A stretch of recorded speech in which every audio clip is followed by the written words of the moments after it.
Yes, everyone. I'm going to read a bit of Galatians chapter 5.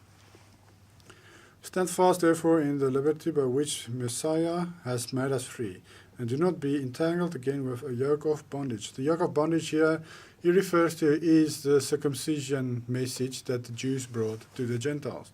That to be saved you must be circumcised in the flesh. And this is the bondage he is referring to here. He doesn't want them to be under that bondage. Indeed, I, Shaul, say to you that if you become circumcised, Messiah will profit you nothing. Circumcision in the flesh does not add to salvation. That's the point he's making here. And I testify again to every man who becomes circumcised that he is a debtor to keep the whole law. You have become estranged from Messiah. You who attempt to be justified by law, you have fallen from grace. When you read this verse, just this verse, you can probably prove that you should do away with the law, like soldiers of the cross. He uses scripture out of context. He doesn't read the whole Galatians. He doesn't read it in context. He just takes out this verse and he says, see, if you obey the law, you fall from grace.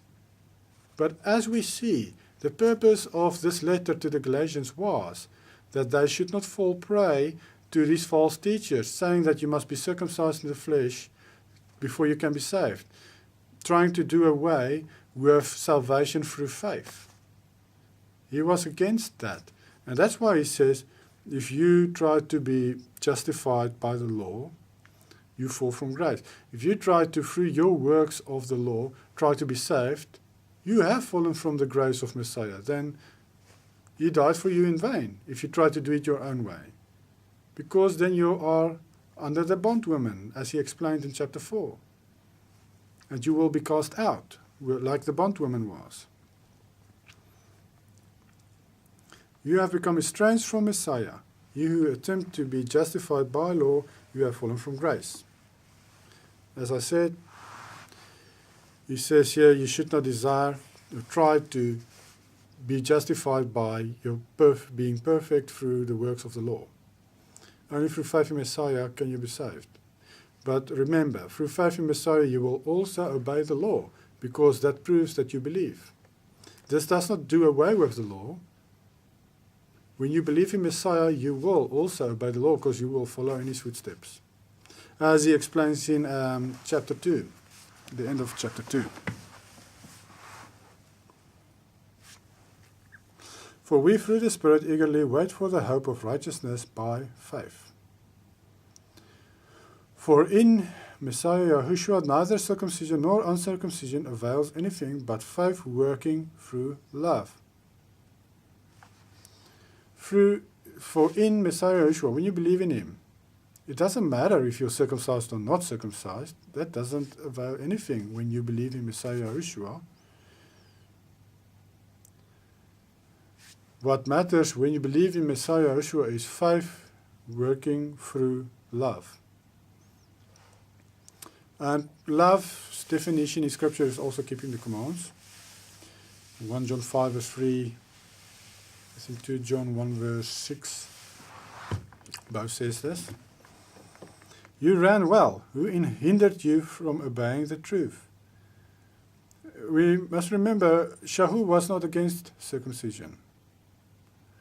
He is writing this to a specific congregation who had issues with false teachers, trying to use circumcision to deceive this congregation. And that's why he says these things that he said to them. He himself circumcised Timothy, which is a Greek, who was not a Jew.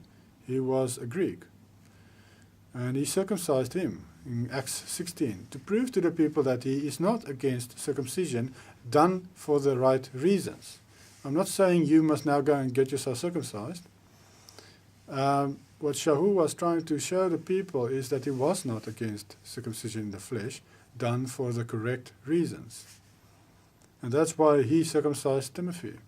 Timothy wanted to be circumcised, but he was a Greek.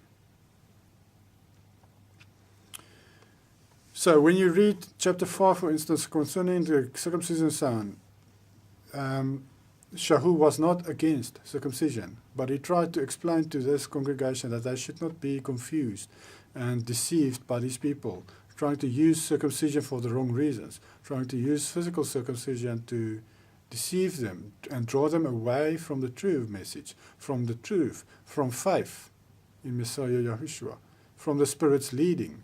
That's very important that we obey these things. And if anything like circumcision in the flesh tries to draw you away from that, reject that.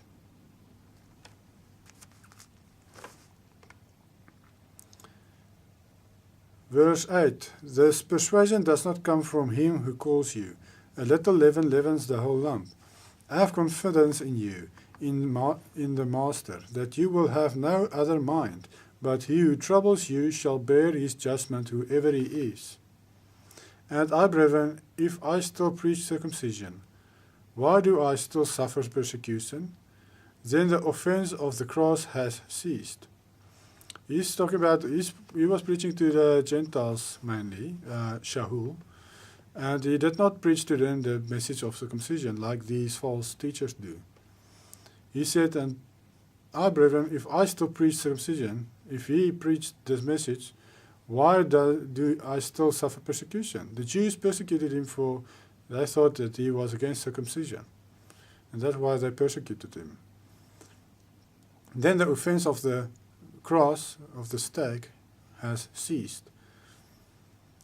Because then you will depend on your works to be saved again, and not depend on faith in Messiah Yahushua.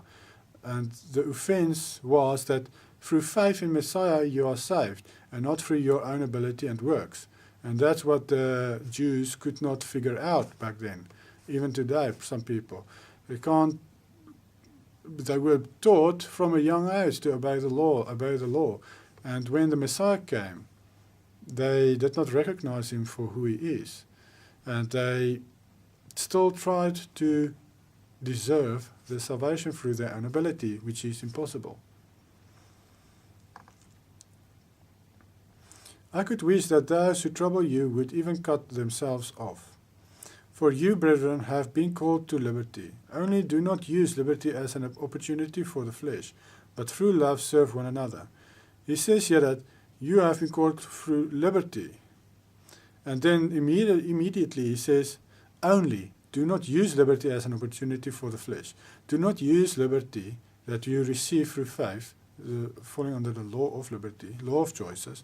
Do not use that to go and sin. Do not use that to live lawless in the flesh, as an opportunity for the flesh, to live lawless. Do not do that, because that's not the purpose of being under liberty, which he explained in chapter 2 and the end of chapter 2.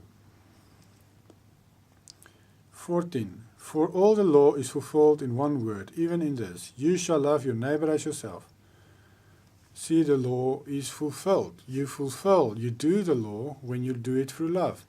It does not mean the love does away with everything written in the law. It only says that the purpose of obeying the law is love. When you do the things in the law, it brings forth love, and that's its purpose. And as we read in Matthew 24, I think it's verse 12,